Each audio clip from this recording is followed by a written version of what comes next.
ಇಂದು ನಾವು ಮನೆಯಲ್ಲೇ ಸುಲಭವಾಗಿ ಬ್ರೆಡ್ ಎಗ್ ಟೋಸ್ಟ್ ಮಾಡುವ ವಿಧಾನ ನೋಡೋಣ.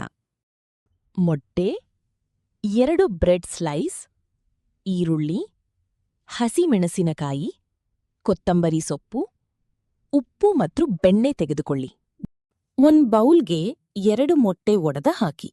ನಂತರ ಕತ್ತರಿಸಿದ ಈರುಳ್ಳಿ, ಹಸಿಮೆಣಸಿನಕಾಯಿ, ಕೊತ್ತಂಬರಿ ಸೊಪ್ಪು ಮತ್ತು ಸ್ವಲ್ಪ ಉಪ್ಪು ಸೇರಿಸಿ ಚೆನ್ನಾಗಿ ಮಿಕ್ಸ್ ಮಾಡಿ.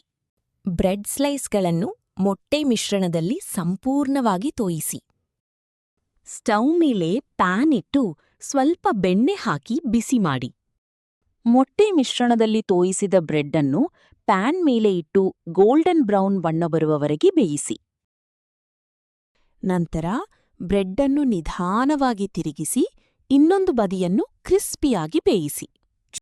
ಈಗ ಬಿಸಿ ಬಿಸಿ ಬ್ರೆಡ್ ಎಗ್ ಟೋಸ್ಟ್ ಸಿದ್ಧವಾಗಿದೆ. ಟೊಮೆಟೊ ಕೆಚಪ್ ಜೊತೆ ಸರ್ವ್ ಮಾಡಿ.